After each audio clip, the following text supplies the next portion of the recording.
ఏం చెప్పారు? తస్మాత్ నియమ్య, ఇంద్రియాన్ని నియమ్య, తస్మాత్ ఆదౌ ఇంద్రియాన్ని నియమ్య, ముందు ఇంద్రియాన్ని నిగ్రహించు. ఇంతమంది కలిసి హైజాక్ చేసి ఇంత చేస్తుందంతా ఎక్కడ పోతుంది? ఒక్క ఇంద్రియాన్ని నిగ్రహించు, నియమ్య, నియమించు.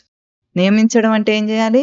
సృష్టి ఏ ఏ ఈశావాస్య లక్షణంలో ఉందో దాన్ని అక్కడ చెయ్యగలవు నువ్వు. ఇంత హైజాక్ లో కూడా వాడు తప్పించుకోగలడు. తప్పించుకోవడానికి ఉపాయం ఇచ్చాడు. తస్మాత్ ఆదౌ నియమ్య. ఎందుకు? ముందు కామరూపమును, దురాసదం కామరూపం జయించు. ఒక్కసారి జయిస్తే చాలు.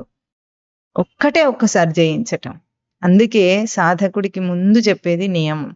ఒక్కసారి నియమం యొక్క రుచి చూసిన వాడు నియమాన్ని అసలు వాడు చేస్తున్నాడనే అనుకోడు. దాన్ని నియమాలు ఆచరిస్తున్నాడు, నియమాలు ఆచరించట్లేదు, సహజంగా బ్రతుకుతున్నాడు వాడు.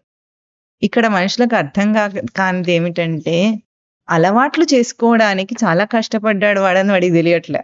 ఇప్పుడు అలవాట్లను తీసేసుకోవడానికి చేసే కష్టం అర్థమవుతుంది వాడికి. నేను జీవుణ్ణి అనుకోవడానికి కనీసం సాధకులైనా, నేను ఫలానా వ్యక్తిగా నా గుర్తింపులన్నీ అబద్ధం అని తెలుసుకోవడానికి ఏమీ కష్టపడనక్కర్లేదు.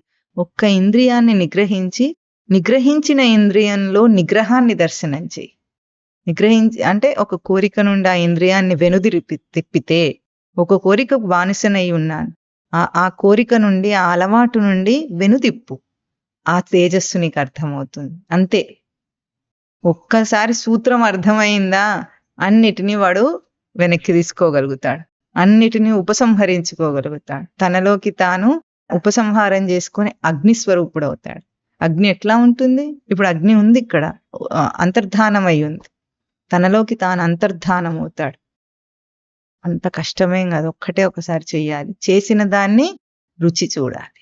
ఎవరు జయించారు నా చేత? నియమాన్ని ఎట్లా ఆచరించాను నేను? నా అలవాటును ఎట్లా తొలగించుకున్నాను నేను? ఈశావాస్యం కనిపిస్తుంది అక్కడ. ఈశ్వర నియామకం కనిపిస్తుంది. అది జీవుడు చేయలేడు, ఈశ్వరుడే చేయగలడు. తానే ఈశ్వరుడై వ్యక్తమవుతాడు అక్కడ. తనను తాను నియమించుకున్న స్వరూపంలో దర్శనం చేస్తాడు ఒక్కసారి. అప్పుడు హైజాక్ చేయబడ్డ మనస్సు, హైజాక్ చేయబడ్డ బుద్ధి, హైజాక్ చేయబడ్డ ఇంద్రియాలన్నీ రిలీజ్ అవుతాయి.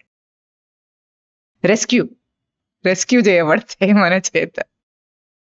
రెస్క్యూ చేయబడి వాడు తప్పించుకుంటాడు.